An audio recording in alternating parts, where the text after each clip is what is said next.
In this episode, we look at voter suppression efforts by Republicans, a US Senate candidate who is using the Taliban playbook, and we look at the growing issue of conservatives trying to take over school boards. I'm Doug Berger. This is Secular Left.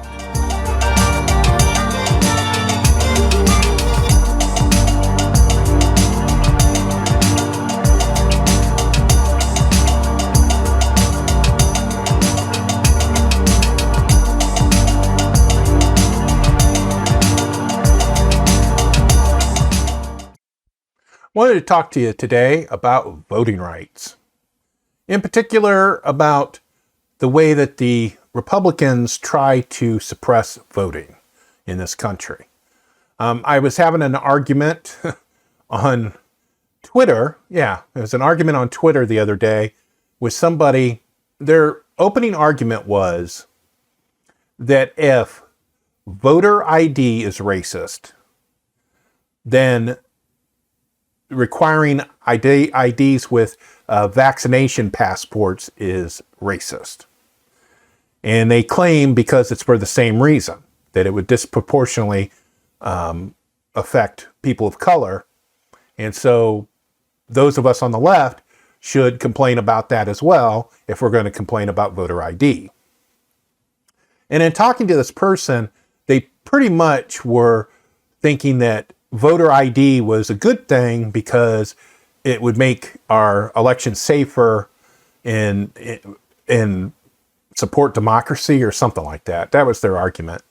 Well, first of all, if a business is asking you for proof of vaccination and then they're asking for an ID with it, that's not a civil right. That is not something that the federal government can get involved with unless they make a law preventing that.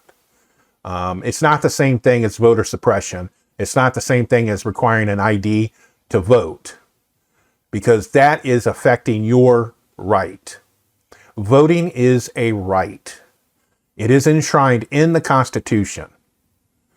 And anything that somebody does to affect that right should be looked at very closely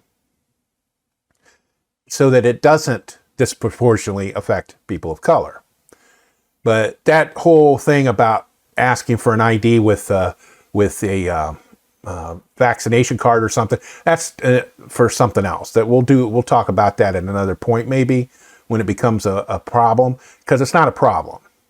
And it's just being used by some people on the right or conservatives to call out liberals as being hypocrites. I likened it to the Dear Muslim letter that Richard Dawkins wrote several years ago to complain about feminists who didn't seem to care about Islamic women being oppressed, which they do. We can do more than one thing at a time. But anyway, so we'll leave that there. But what I want to talk about is about voting rights. And one of the arguments that this person I was talking to was making was that just because an activity disproportionately affects a group of people doesn't make it racist or exclusionary or however you want to define it. Because they were talking about intent.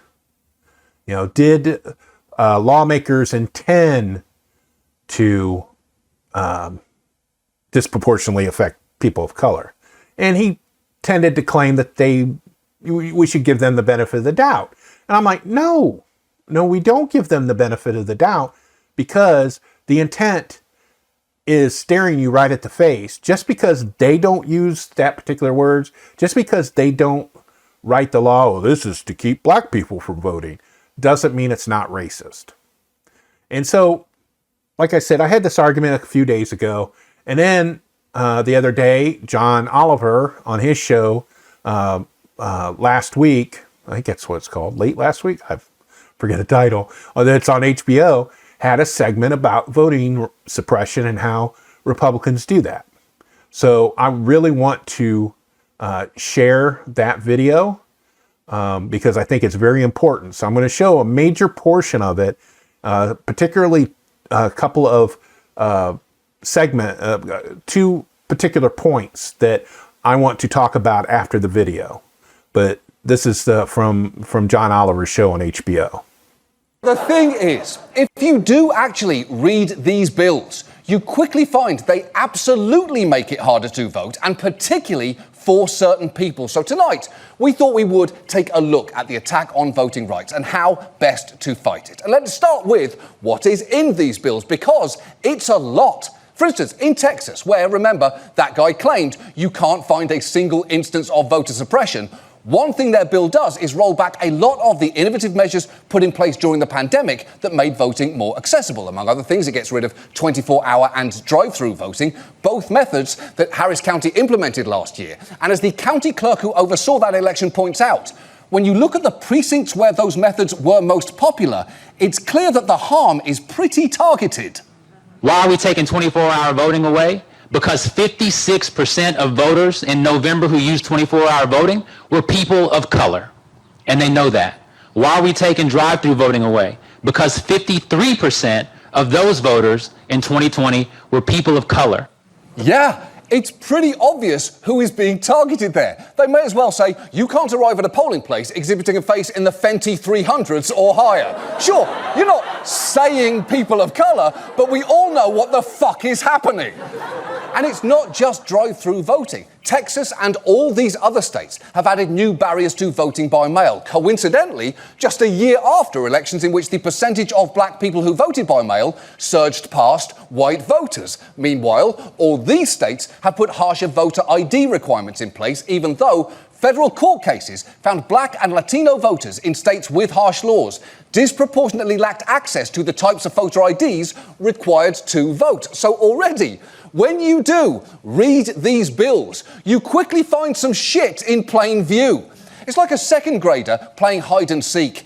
You're bigger than the coffee table, bud. I can see your feet, hands, full face, and you're giggling very loudly. You didn't do a good job at hiding.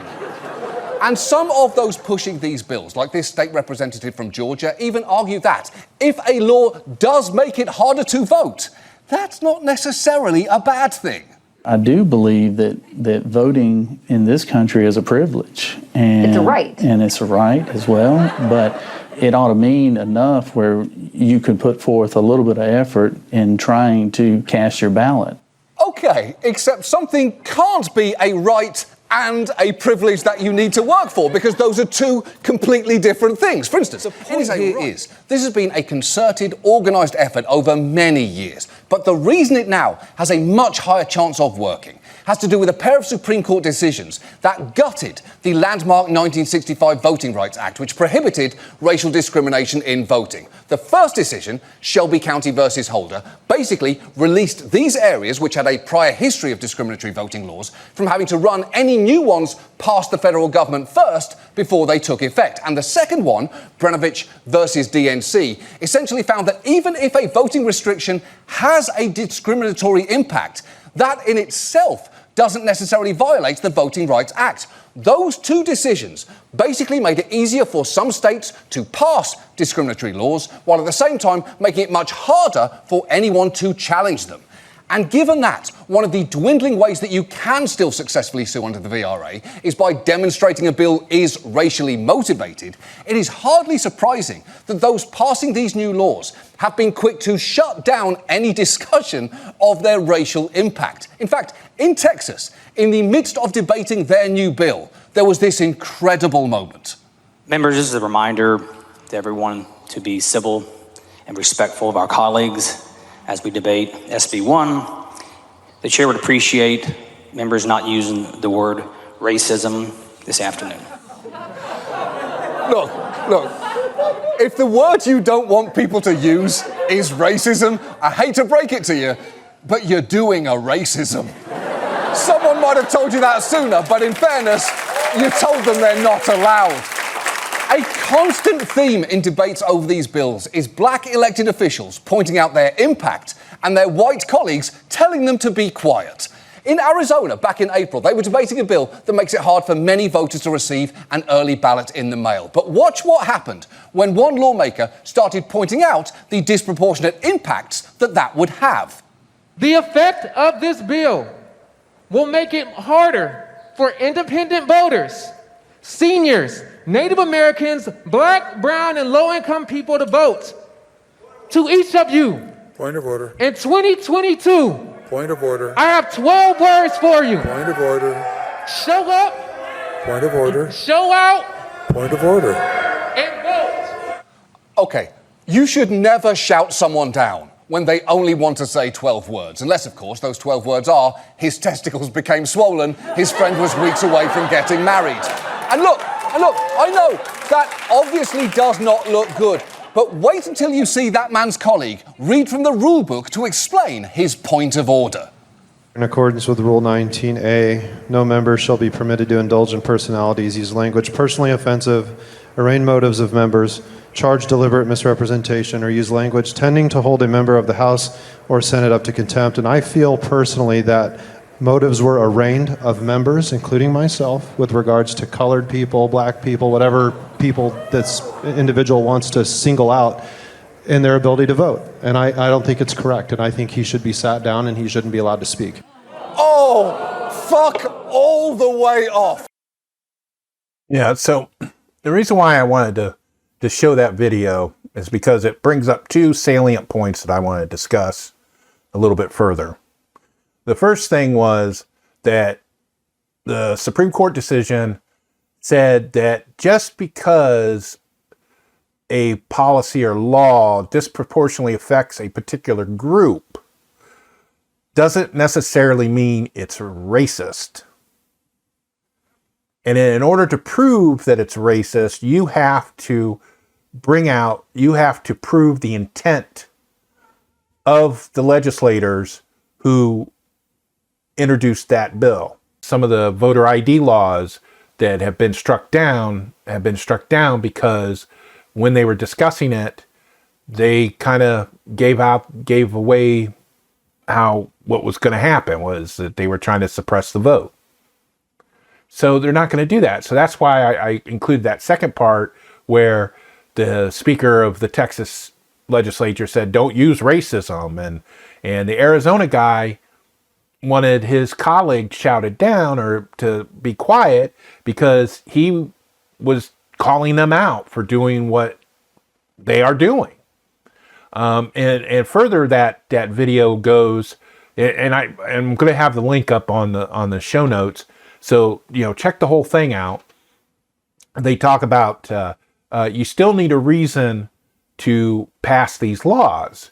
And if you can't put down, well, we want to keep black people from voting, then you have to find another reason. And that other reason that they always trot out is they talk about fraud. And they talk about voter fraud. And so even though there is no systemic voter fraud, there's been times when it has happened. And unfortunately, recently, the people that have been perpetrating voter fraud have been Republicans. There was this, during the 2020 election, there was this politician in Pennsylvania and Philadelphia that voted for his mother, who had been dead. It was either his mother or his father, but they'd been dead like a few months, and he voted for them. And then you have in Georgia, during one of the special elections, a guy got caught, or it might have been North Carolina, got caught gathering up, collecting ballots and changing them and submitting them, perpetrating fraud. But it's not systemic. It doesn't happen everywhere. It's not a problem. And these laws, they create them to protect us from voter fraud that doesn't exist. And so that's always a euphemism for let's keep minorities from voting, or let's keep low-income people from voting. And that's all it is. And I really like how John Oliver points that out, uses his humor and his show to point out the BS, the total BS that a lot of these places are using. And they're using that in Ohio. Frank LaRose, who's the Secretary of State for Ohio, has been crowing about how great Ohio's 2020 election turned out, which, by the way, Trump won by 8 points. And they are still considering laws to make it harder to vote in Ohio. And because when you can't get elected on your ideas, you game the system, either through gerrymandering, which I've talked about previously in another episode, or voter suppression laws. That's the main way that they are going about trying to maintain power in the state of Ohio. And we just need to keep and call them on it and keep up the pressure. Again, my position is we need to federalize the elections. And that's what the one bill, the voting rights bill that's currently was passed by the House of Representatives in DC and is now under consideration in the Senate, that needs to be passed. Because what it will do is it will standardize election process in every state. And it should be. The 14th Amendment says that citizens of the different states should not be treated differently because they live in a different state. And voting is a constitutional federal right. So it should be governed by federal law. And that policy is made in DC. And for the exact same reason why you have these patchwork of voter suppression laws in these different states, because we don't have a national federal level of standard operating procedures, and we need to. And I've talked about that before as well. But anyway, so check out that whole video. I got the link up in the show notes, and you'll enjoy it. I really think you will. Hello, this is Doug, host of Secular Left, reminding you that I like to be validated. If you like this podcast and want to thank me, feel free to buy me a coffee. Go to buymeacoffee.com/secularleft and donate some cash to help make this a better show and validate me as a person. You'll feel better in the morning. One of the people that is running for the US Senate from Ohio is Josh Mandel. He previously had been treasurer of the state of Ohio. He's been a state legislator. And he has decided that for his campaign, he is going to take the high road and push a religious extremist agenda. And he's been very adamant about it, very upfront about it. And basically it's because he's trying to carry favor with the people that supported Donald Trump in the last election. However, Trump himself is not supporting Mandel at this time. He's throwing his support towards Jane Timken. And so I believe that this is one way that Mandel can try to gain some traction by currying favor with the religious extremists that live in Ohio. They do make up a small percentage of the electorate, but he's not too bright. And I think that, like previous people that have come before him that have tried to curry favor with the extreme religious people in Ohio, he's not going to be too successful. In order to win Ohio, being conservative, that's like a default status for a lot of these candidates. And so you have to kind of carve yourself out as being a certain brand of conservative. And he's decided to go religious extremist. And unfortunately, like I said, that's just a small sliver of the electorate here in Ohio. There are a lot of conservative people. There are a lot of religious people who are conservative, but they're not batshit crazy conservative like Josh Mandel seems to be. And I really don't think he is. I think he's playing a part. He's doing anything he can. He's saying anything that he can in order to get elected.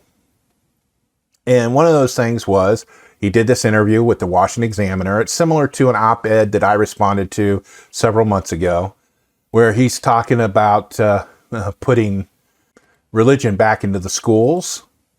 He thinks that that will do something. And so let's take a look at a quote from this particular article. And it says, the secular left is waging a war right now on faith, and they're trying to water down the Judeo-Christian bedrock of America, Mandel told the Washington Examiner in an interview this week during a brief trip to Washington, D.C. We should be doubling down and instilling belief in God in the classroom, in the workplace, and throughout society. And of course, I disagree, and many people disagree. The reason why we have a First Amendment is to keep people from doing what he wants to do, installing a belief in God in the classroom, in the workplace, and throughout society. That isn't any different than what the Taliban are doing in Afghanistan right now. No difference at all. It's just a different version of sectarianism. Because in Afghanistan you have Islam, and here in the United States, Mandel wants a Taliban version of Christianity. And that is going to be bad news for everybody involved. Anyway, with other people, religious extremist people like Mandel, the other thing that they like to do is they like to consider that the Bible and the Constitution are not supposed to be separate, as he said in this July tweet, which is also incorrect. Our country is supposed to have a tradition of the separation of church and state. It's been perverted, of course, by many people that have come before Mandel, and it really hasn't been since the mid-20th century up until today that we've actually had somewhat separation of church and state through different court decisions.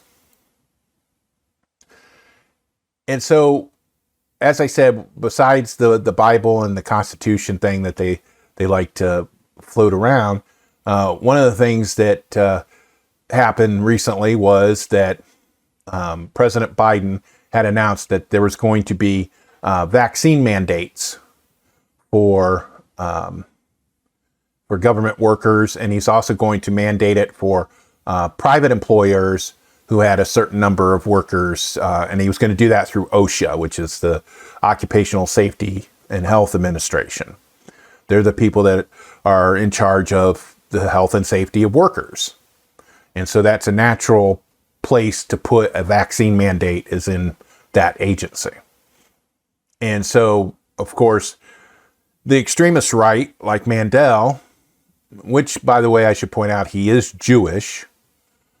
So why he's going with Christianity just tells you all you need to know about the performance that he's performing in running for office. Anyway, so, of course, the right is like ticked off that Biden wants to do this. And so Mandel put up a video quickly on his social media channels complaining about the vaccine mandate. So let's take a listen to this. Hey guys, it's Thursday night, September 9th. I'm driving through western Ohio. We're driving through a cornfield near a town called Loganville, Ohio. My blood is boiling, enraged at what I've seen from the White House today. Trampling on our freedom, trampling on our liberty, trampling on what I took an oath to defend when I joined the Marine Corps. Joe Biden, I'm not even going to call him President Biden, he's not. Joe Biden is creating a constitutional crisis. And as I was driving through this cornfield, I literally came across this sign, this Trump sign, "He is my president."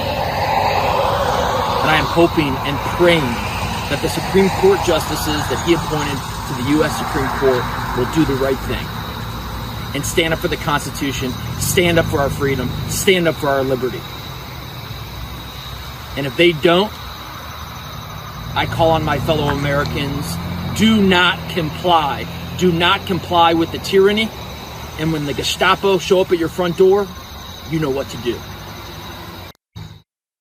And so, as you can see, he's basically making a threat. How they say, well, that's what the Second Amendment's for, to solve, He didn't say, take up arms. But he's making a threat that people should not comply, and they should not comply with force. And so that's another part of these religious extremists, just like the Taliban in Afghanistan. That's the same thing that they do. They're doing it here in the United States. And see, the thing is when you tell people that, and when you point it out to them, they get all upset that you're comparing them to Islamic terrorists. And it's like, there's really no difference. The only real difference is, at least they're not setting off any explosive devices to get their way. At least not yet anyway. I mean, they have in the past. If you want to look it up, Google the abortion clinic bombings. Eric Rudolph was the perpetrator of that. So it has happened before. It's just not a common occurrence. What is a common occurrence with the Christian Taliban here in the United States is that they threaten to take up arms to install their version of religion in public life. And it's a danger to all of us, not just to marginalized communities. It's a danger to democracy. And Josh Mandel is a danger to democracy. And that's why he does not deserve to be elected to the US Senate.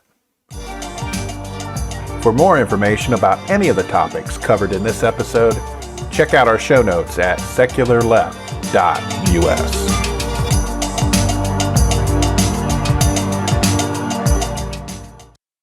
One of the things that have marked this summer, kind of like what we had last year during the height of the first round of COVID, was protesters. People protesting government action that was being taken to protect people. And what that evolved into this summer were people complaining at school board meetings when the issues of mask mandates and vaccine mandates have come up. And basically these people have been loud and obnoxious. For example, in Findlay City Schools, which is my hometown school district, they had 2 or 3 school board meetings where mask mandates weren't even on the agenda, and they still had people wanting to talk about mask mandates. Because what it is these people think that if they talk about it enough, that action will be taken in their benefit. That's not how it's supposed to work. Sometimes it does. Sometimes school districts cave. I know there was many school districts in my area that started out with mask optional. They started out the school year because they had pressure from people at school board meetings. And they eventually went to mask mandates because one of the things that happens with the people get COVID is that then the people that they come in contact with have to quarantine.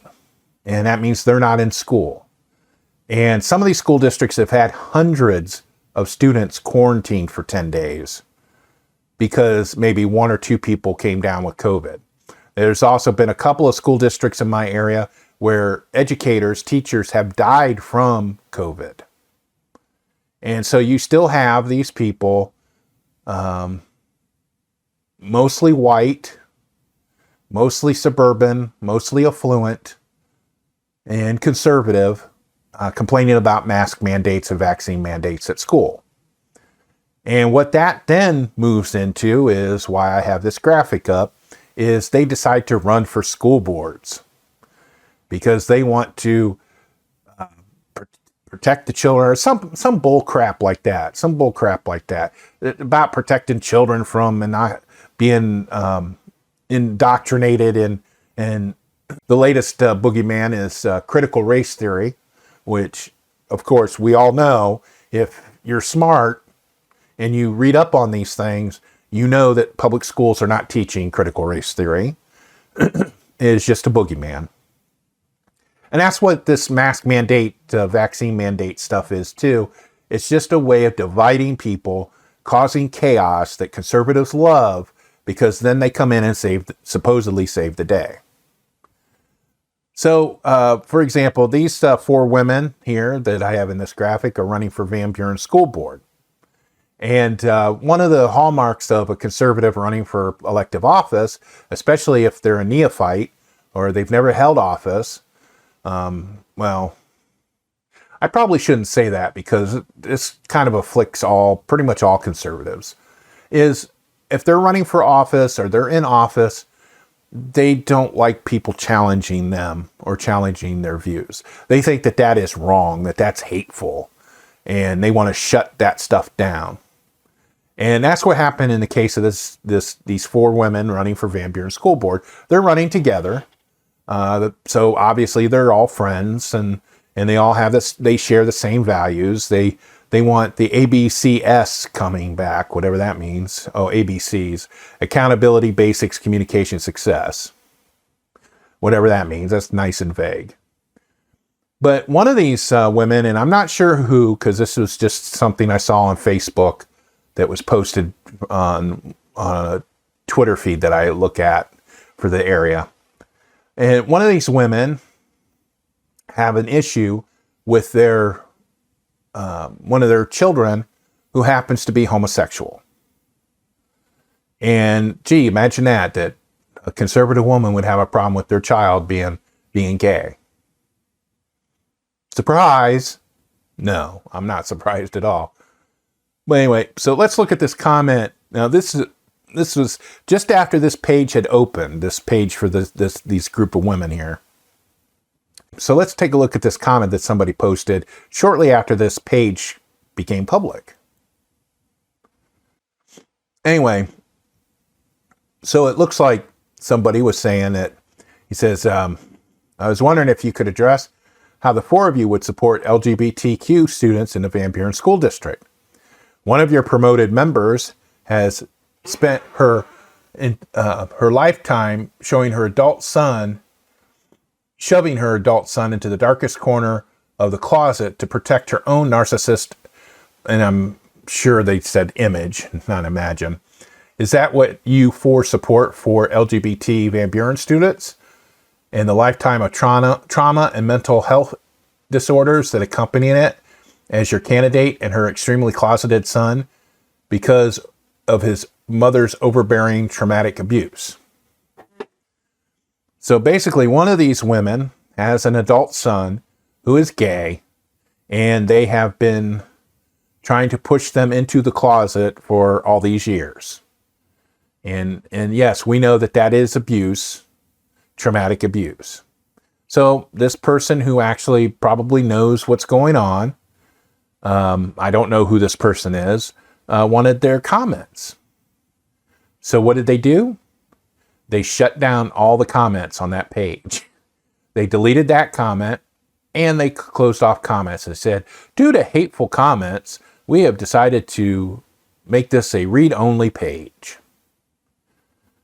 And that's how it usually goes, is usually when people make comments about a conservative candidate, they take it as a personal affront and abuse, and then they start complaining.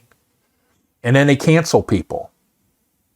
And yeah, I know cancel doesn't really exist, but I'm just, for the sake of argument, let's say canceling existed.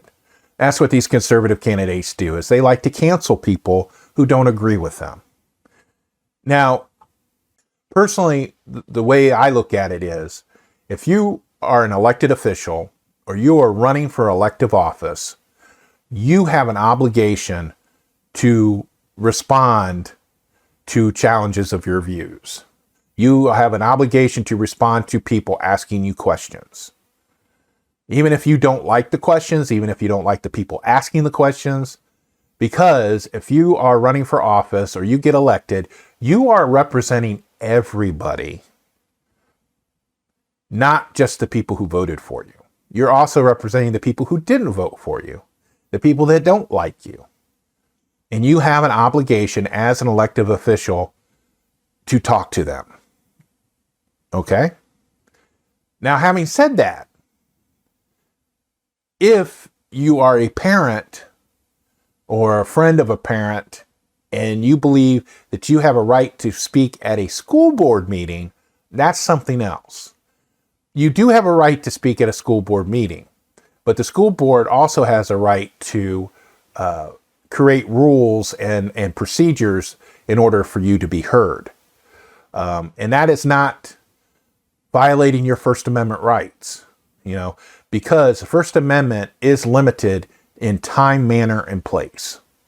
And in a body, a government body like a school board, has to be able to tweak its time, manner, and place rules.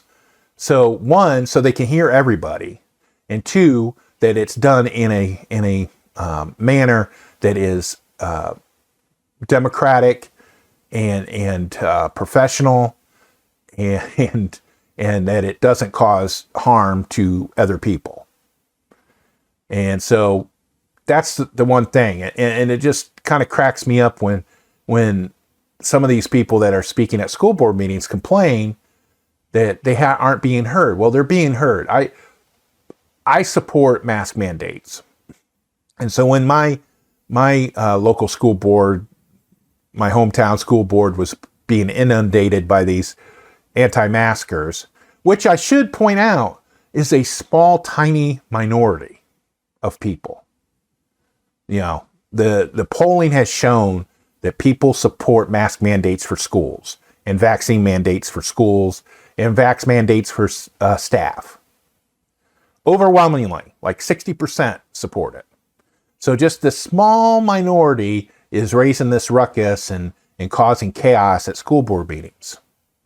So I sent a letter to support the mask mandates to my hometown school board email. I got back saying, thank you for your email. The school board members read all emails, but we can't respond to every single one. That's standard.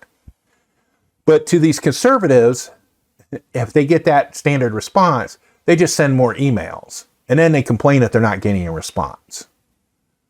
And that's just ridiculous. But anyway, so that's just in my local area. It's not too bad. Just a lot of, just a screeching, shrill minority, small number of people that are complaining. In other areas, we've actually had police being called, almost riots being broken up because people just don't know how to communicate without violence. And a lot of this has been directed at school board members who shouldn't do it. So what happened was that the National School Board Association, that represents all the school boards in the country, asked the Department of Justice to take a look at some of these more violent-looking incidents, and to take a closer look at some of these groups that are doing this, because it's at what they call astroturfing. It's where you have a political group that funds this and that organizes it to basically cause chaos for political means. And so they want the Department of Justice to look into it. So here's a report from Chris Hayes on MSNBC. One of the congressmen in a hearing was complaining about the Department of Justice looking at these school board complainers and thinking that it's like we've walked into Soviet Union again. One of those things. But the Chris Hayes show, they put in some clips to show some of these bad things that are going on. So let's take a look at that clip. He thinks innocent parents are being silenced by the DOJ for politely disagreeing with their local government. He was indignant as he asked the Deputy Attorney General about the existence of school board threats and intimidation, which is frankly kind of astounding when the reality of what's happening on the ground is undeniable.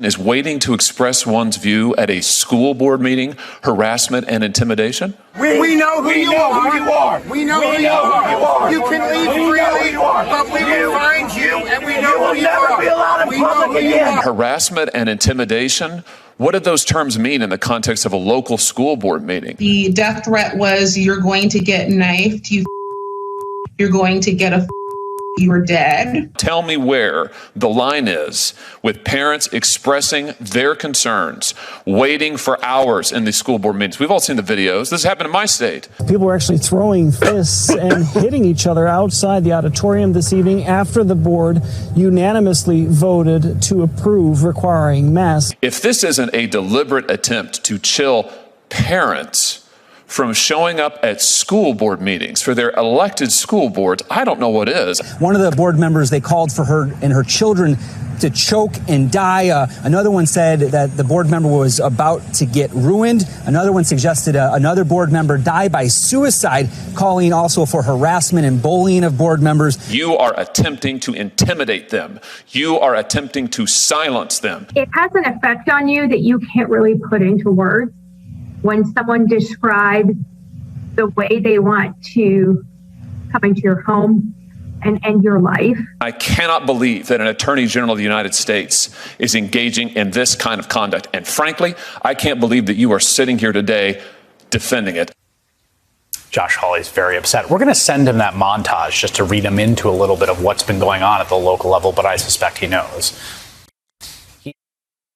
Yeah, so that was just a clip of some of the more some of the more egregious, there we go. Some of the more egregious protests that have been going on at school boards. And it's ridiculous. It's as ridiculous as the people complaining about opening up businesses back last summer when they were complaining about the lockdown. And it's political. Who imagined that public health, protecting public health would become political? It's just dumb. It's just a dumb thing to argue about, but it's the only thing the conservatives have. You know, they don't have a policy. They don't have, the trickle-down tax cuts didn't work. They don't have an answer to the COVID because they screwed that up, the response to the COVID. And that's all they've got is they've got to come up with these manufactured dramas to split people apart. When Bush was president, Bush Jr. was president, they had same-sex marriage was the divider. When Obama was president, they had the Obamacare, the Affordable Care Act. That was the divider. And now this time it's mask mandates and vaccine mandates for kids. And so they're running with it. And CRT, they're running with it. And it's just, people have got to put a stop to it and call them on it because it's BS. It's total BS. And so the next time you hear a news report about parents complaining, just remember, it's a small, tiny group of people that are complaining. And they're complaining about public health, protecting public health. So if they claim to be pro-choice, I think they need to give their cart back.